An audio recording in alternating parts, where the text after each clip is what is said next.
Same thing, that 0 would not be there if it was not significant. So D has 4 significant digits. Same thing, number C has 3 significant digits. A has 3 significant digits. So the only case when you won't have something significant is when it's numbers, a small number with zeros before and after a decimal place. Okay, so work through that example, the next one, now let's try it, and make sure that you understand how to convert those and what the significant figures, what that means. When you're doing a calculation and it says to give the correct number of significant digits,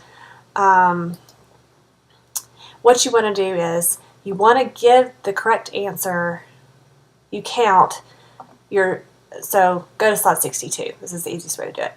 A says 0.12 times 1.77. Well, count up the amount of significant digits in each number.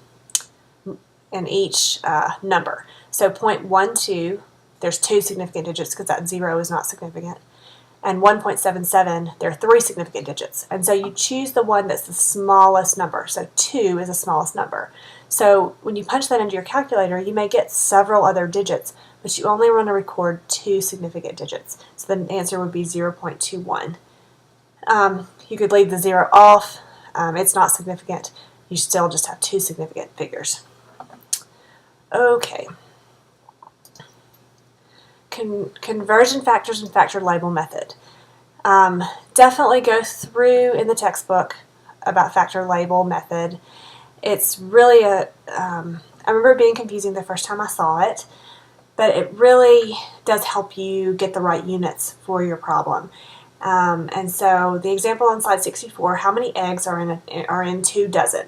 Well, look at that question. How many eggs are in 2 dozen? Okay, so what do we know? We know that we have 2 dozen eggs, and we want to know how many eggs are in that 2 dozen.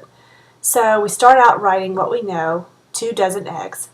Then we need a conversion factor. And most of the time, if it's something that you don't know right offhand, it's given in a table in the textbook.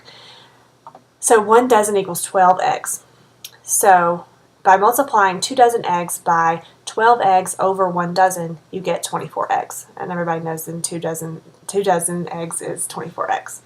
So that's just a real simple example, but every problem can be solved in a similar method. You just need to know your conversion factor and set it up in a way that you can see the red lines on the slide. The dozen cancels, giving you eggs, which is what it asked for. How many eggs are in 2 dozen? Okay, so let's do one more example. I'll talk you through one more. Okay, slide 67 says a vial contains 15 milliliters of blood serum. Convert this volume into liters. Well, we're going to go from milliliters to liters. So that's information you get from the problem. So 1 milliliter we know is 1 times 10 to the negative 3 liters. That's given in your textbook. You could also write it as 1 milliliter equals 1,000 milliliters equals 1 liter.